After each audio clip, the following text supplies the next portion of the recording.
Okay, so this is a basic introduction to light types in Cinema 4D. Let me get a sphere. So I'll just put a couple objects in this room. Ew.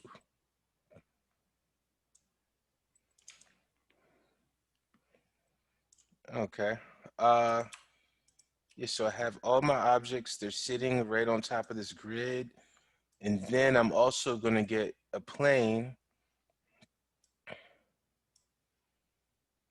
and make this here. And this right here will be invisible. All right. So first thing I want to do is this, right? I want to look at my room and get my view correct. So let's say I like this. And there's a way to get the isometric setting in the camera. I kind of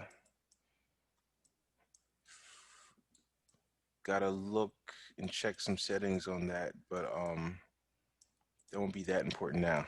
And what I mean by that is this. This has like regular perspective, like we regularly see, and then there's the isometric, which kind of like removes the depth. But for this, we're just gonna keep it like this. So for now, I want to make myself a camera. And to do that, I will click on this camera, click and hold, and just go to camera. So right now, camera is right here. And if this right here is white, then I am inside of my camera, all right? If it's not white, that means I'm not inside of my camera. So you see, I just kind of moved away like you all without a mouse. I mean, I won't say without a mouse, but we're using this, should still do the same thing. So if I click on this right here, now I'm back in my camera. So out of the camera, in the camera, out of the camera, in the camera, right? So what we'll do is we'll lock this camera so that it can't move, because right now that we're in it, we can like move it and accidentally move it. But if we want to lock it, we right click and we go to, which one? Rigging. Okay, yeah, rigging tags. Go to protection. And now it has a lock on the X, Y, and Z. So this locks it from moving. So now I can't mess it up, right? I'm trying to move, I'm trying to rotate. My camera view is locked, even though I'm in it. I get out, now I can move. So I get out, I do my thing, I move objects around, I'm duplicating stuff. And when it's time for me to render again, like I said, right back in. Okay.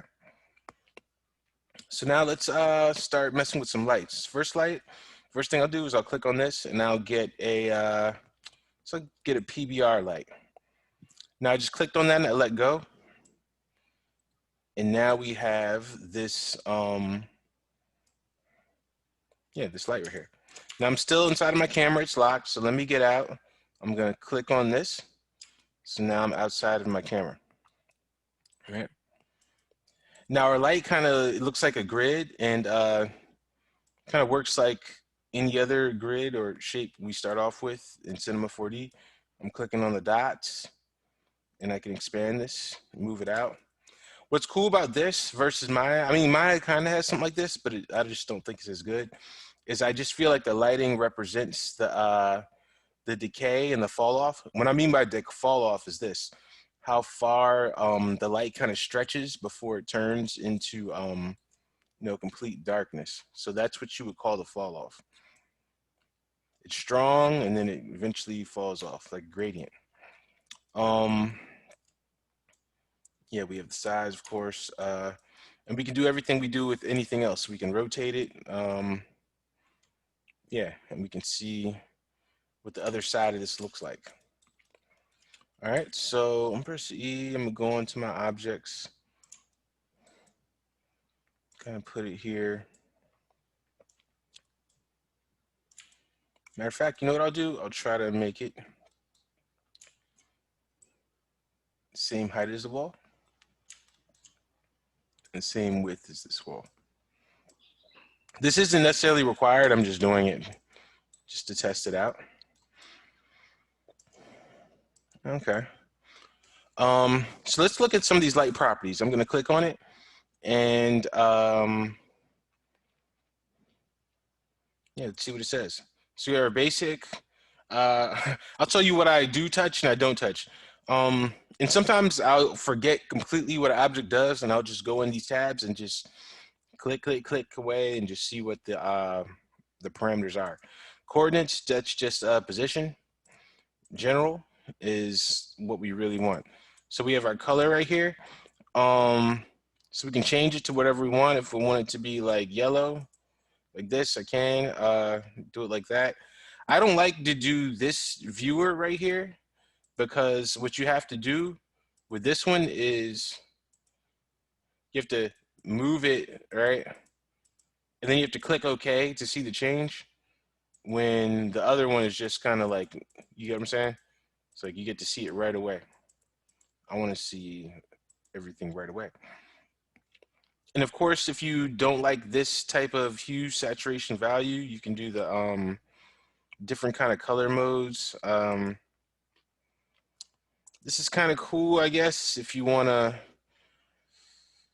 you know about complementary colors, you know, in the color wheel. In a weird way, I don't want to get explaining that because it's been a while since I've dived into those subjects. But yeah, you just kind of look at this and go, oh, okay, this blue will go good with another color, with the green, and then it would go good with the you know, with this tone. If I wanted to like do a couple of different lights, which we definitely can do. Um, yes, all these are just different modes of choosing colors. We'll just keep it on this one. Ooh, actually, I messed up.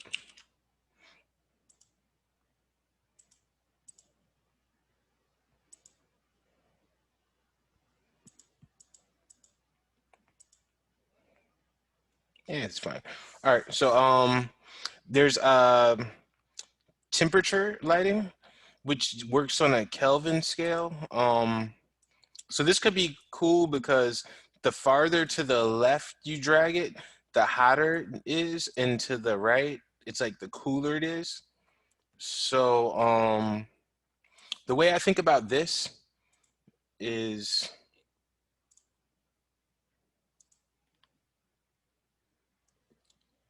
like this.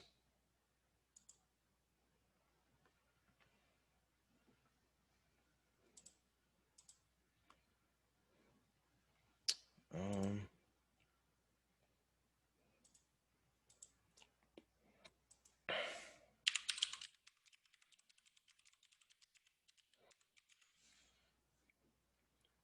so if you look on sunny days, things are like bright. There's a lot of like warm kind of colors,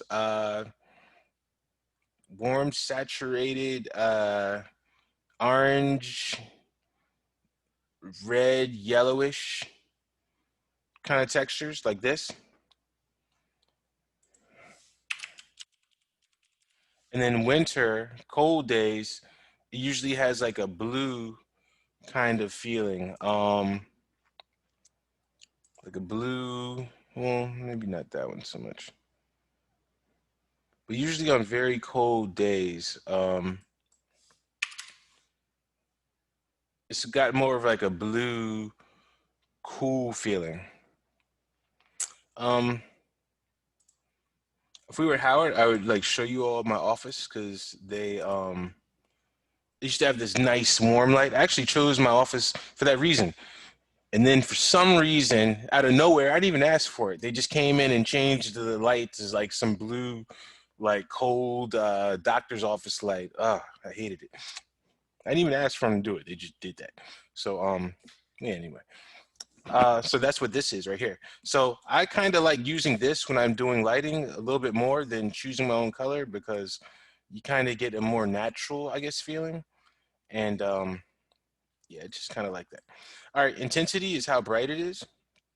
So turn it down low. As we can see, it's low. High, it's high. Type is the shape of the light. So omni, I mean, this is like area light. So this is just kind of like imagine like a giant white TV, you know, oh, not giant white TV, a screen, a TV screen on bright, or a cell phone light. Let's say that, just super bright, and yeah, just a white screen.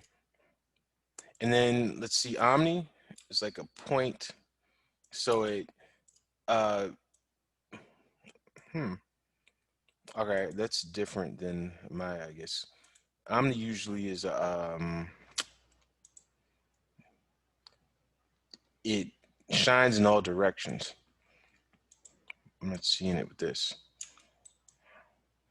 Okay, so spot is like one of those lights. I don't know if you all know the old cartoons when they have like a criminal escaping or something, and they show like them like creeping along and they stop. So this is just like a stoplight, like a flashlight, and we can of course grab the points and make it bigger or larger. So this would be kind of cool for like a lamp if you turned it upside down or facing the ground kind of thing. Um, yeah, there's a perfect purpose for this. So even like a kitchen, let's say you have like a little area under your cabinet, you could probably have like a couple of these. Of course, you can duplicate them, and that can give you, a little cool effect.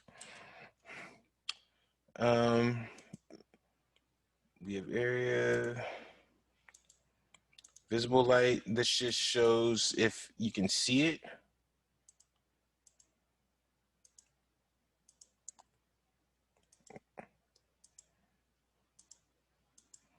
Let's go back to none. Actually, this did something interesting. What's this extra point? Oh, okay. Well, that's a nice little feature. I didn't know it could do that. So I just went to visible light and clicked on visible. Where's that volumetric? One of those, and gave me this extra control. So that's kind of cool.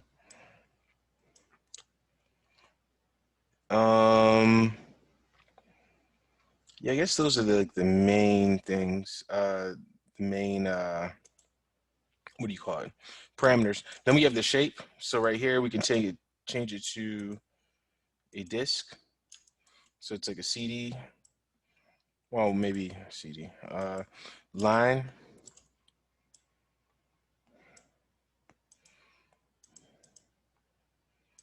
Cylinder. And so these will give us different types of effects. Or lighting, etc.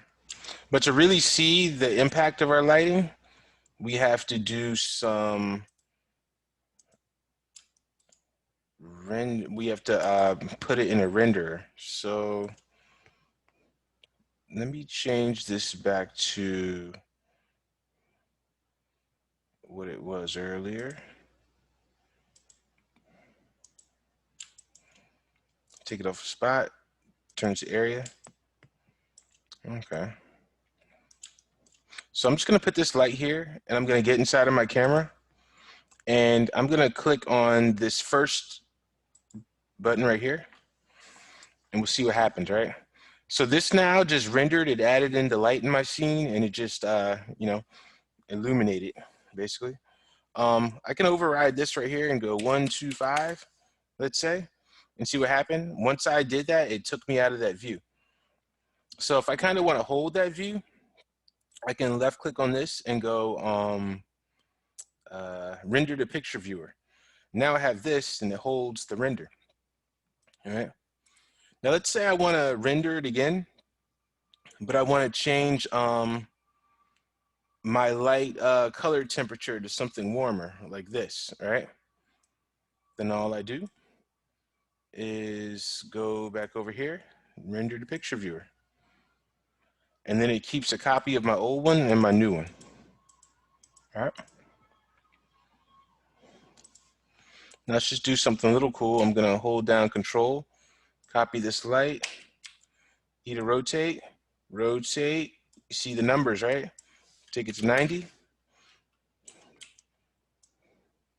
I'll put it here.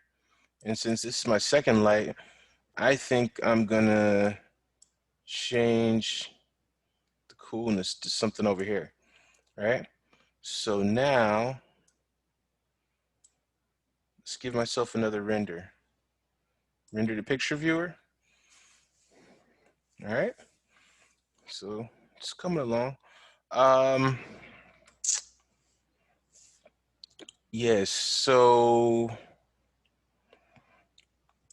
this will hold all our images so we can compare. Gives us our render time and resolution by default is 1280 by 720. Um, yeah, so that's a quick introduction to lights. I'll go into a little bit more once we have, I guess, finalized or gotten to like the 90 something percent of our models done. Yeah, this is just a little quick little start that you can get started on if you like. And you can always add in a couple of more and, play with the colors, see how it works. But there's another component to that, and that is materials, which I haven't gone into. But materials will change the way the lights react to the objects. So for now, well, I'm gonna stop recording now.